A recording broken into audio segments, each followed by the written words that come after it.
Welcome guys to Inken DIY-PH. Ang ating vlog ngayon ay magre-replace tayo ng Nissan Almera front shock absorber. Isa sa mga sanhi dito ay lumalagatok ito guys.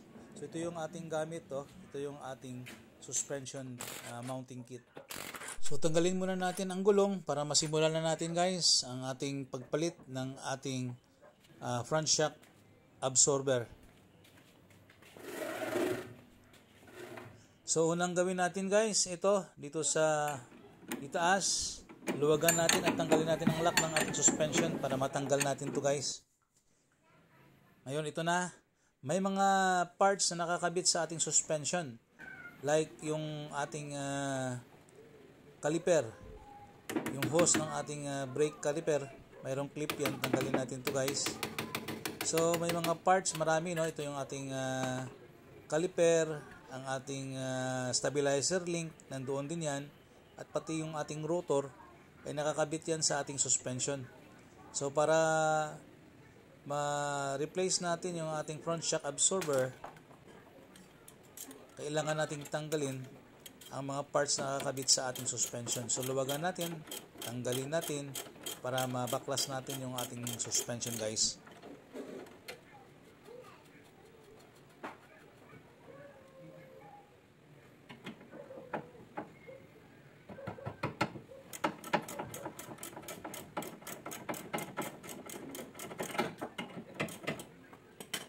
So be careful sa pagtanggal guys, kailangan maitabi natin ng mabuti yung mga tinatanggal natin na parts para maibalik natin pag kinabit natin ulit.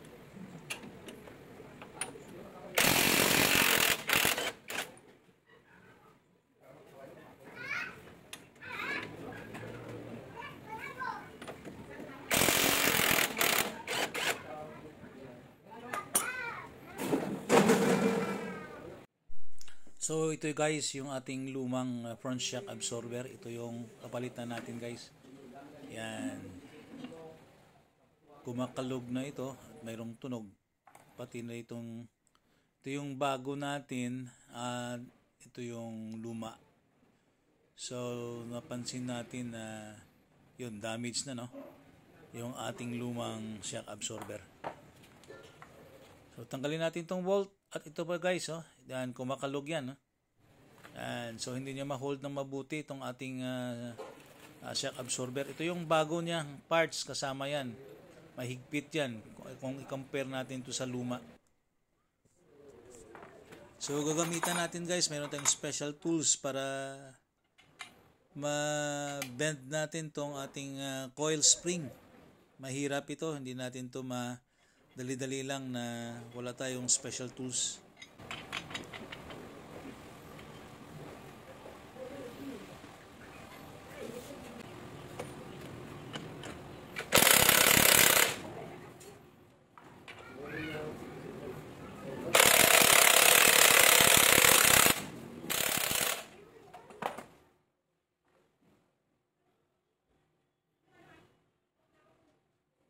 Okay, so makuha na natin to.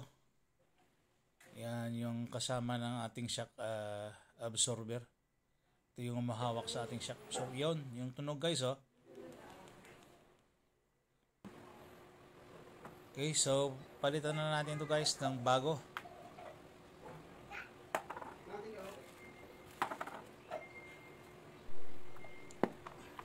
Okay, so ito guys yung difference ng dalawa. Yan, yung luma at bago.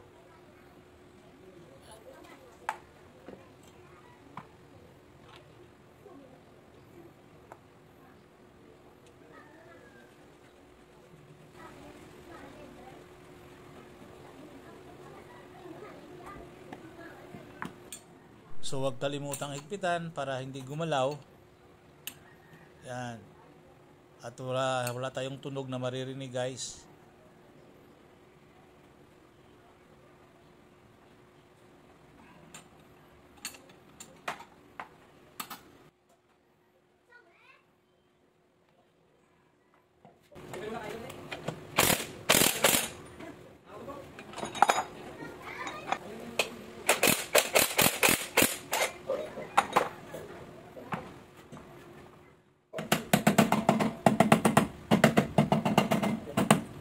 Alright, so i-install na natin yung bago nating front shock absorber guys para mabalik na natin.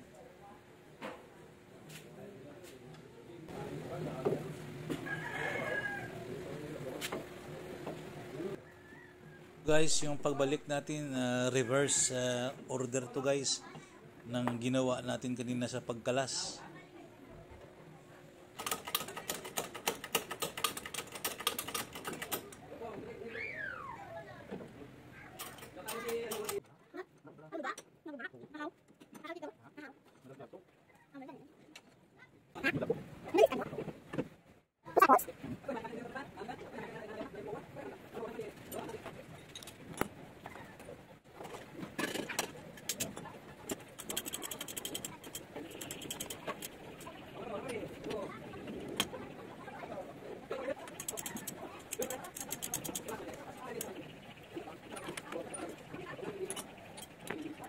So ito na guys, na install na natin balik at na-replace na natin yung ating front shock absorber. Huwag natin kalimutan na higpitan yung ating suspension dito sa itaas. After this, i-drive test natin at pakiramdaman kung nawala na yung lagatok. So sana ang ating kaunting DIY tutorial ay nakakatulong sa inyo sa pag-replace ng front shock absorber ng inyong sasakyan like Nissan Almera. Thank you for watching Inken DIY page.